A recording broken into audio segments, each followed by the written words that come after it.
It was cold. Shivering, Will clung more tightly to his perch, his face pressed hard against the trunk of the sentinel. He could feel the sweet, sticky sap on his cheek. A shadow emerged from the dark of the woods. It stood in front of Royce. Tall it was, and gaunt, and hard as old bones, with flesh pale as milk. Its armor seemed to change color as it moved. Here it was white as new-fallen snow, there black as shadow, everywhere dappled with the deep grey-green of the trees. The patterns ran like moonlight on water with every step it took. Will heard the breath go out of Sir Waymar Royce in a long hiss. "Come no further," the lordling warned. His voice cracked like a boy's. He threw the long sable cloak back over his shoulders to free his arms for battle, and took his sword in both hands. The wind had stopped. It was very cold. The other slid forward on silent feet. In its hand was a long sword like none that Will had ever seen. No human metal had gone into the forging of that blade.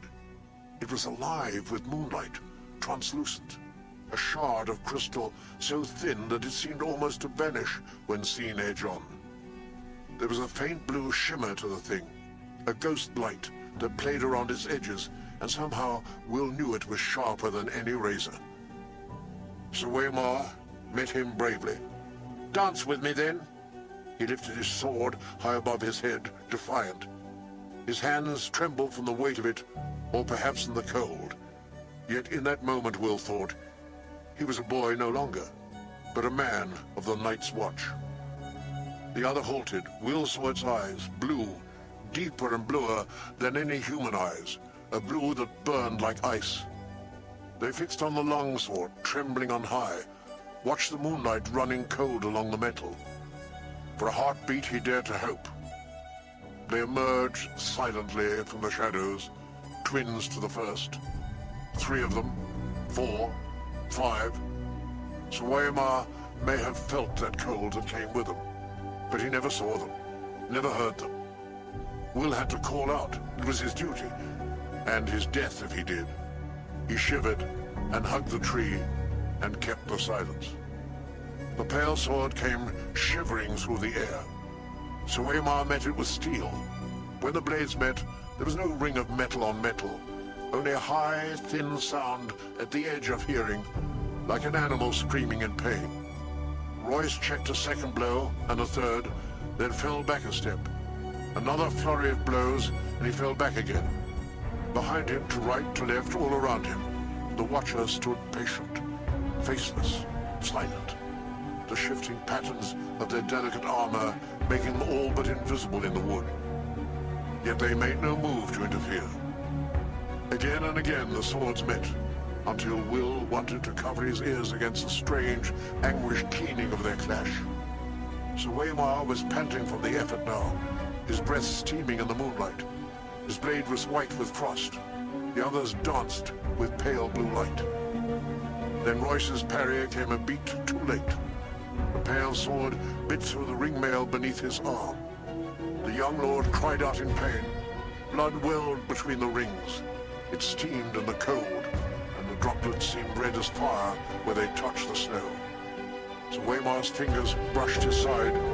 His moleskin glove came away, soaked with red. The other said something in a language that Will did not know. His voice was like the cracking of ice on a winter lake, and the words were mocking. Sir Waymar Royce found his fury. "For Robert!" he shouted, and he came up snarling, lifting the frost-covered longsword with both hands and swinging it around in a flat sidearm slash with all his weight behind it. The other's parry was almost lazy.